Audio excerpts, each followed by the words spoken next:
interested individuals. Number 4. Snake vs. Gecko.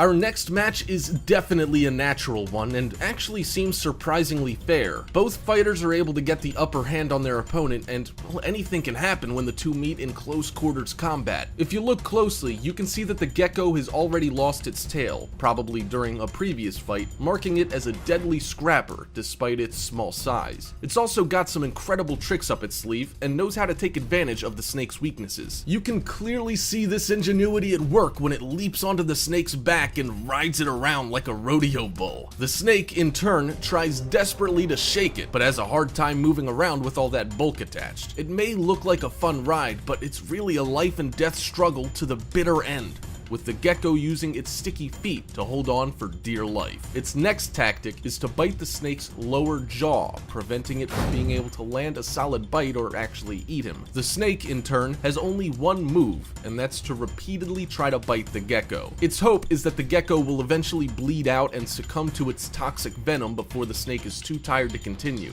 This venom actually thins out the blood, shortening the time it takes for its victims to bleed out. Unfortunately for the snake, the gecko is able to shut blood flow off to certain parts of its body to a certain extent, limiting the amount of blood loss over time. It's also seen using its padded sticky feet to hold itself firmly in place while the snake tries to dislodge it and drag it away. Eventually, the gecko's vice grip on the snake's jaw is too much for its opponent to bear, and its attacker lets go, slithering off into the jungle. The gecko, in the meantime, was very close to losing the fight. Their oxygen supply isn't enough to maintain that level of activity, as well as constrict its blood vessels enough to put up a struggle like that for too long. After a brief but intense bout, they both end up separating, with the more peaceful gecko retreating to a safe distance to properly recover after its deadly ordeal. We're sure that's not the last time it'll have to defend itself in such a grave situation, but that's the way things are when you're as far down the food chain as these two fighters are. Number 3. Cat vs. Alligator. House cats can be quite intimidating when they're provoked, and many of us know just how quick their reflexes can be. While some cats choose to terrorize people with their specialty skill set, others choose to be protectors of mankind.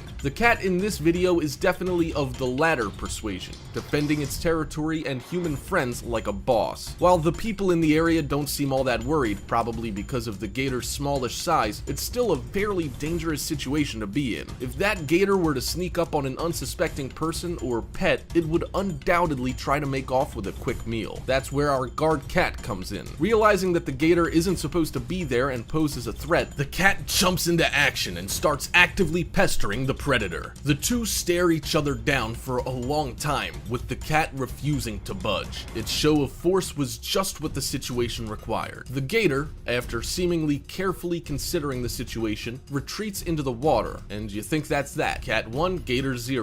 Turns out the reptilian interloper was just grabbing reinforcements. After a few seconds, we suddenly see another gator pop out of the water with its companion. The pair then begins advancing on the cat, trying again to intimidate it into fleeing from its post. The cat again refuses to budge, clearly marking the land around it as its territory. Eventually, the two unwanted guests wander back into the water and disappear beneath the surface. Now, that's something you don't see every day and makes for a great camping story to bring home with you. The guy with the camera then comments that this cat is actually actively standing guard, making sure that nothing bad happens in the campsite, confirming what we already suspected. That is one badass feline. If you'd asked us at the start of the video what we thought would happen, we certainly would not have expected this outcome. Even though the gators in the video were relatively small, it would still be disconcerting to go camping next to so many of them, and we can assure you that we wouldn't be caught anywhere near that particular campsite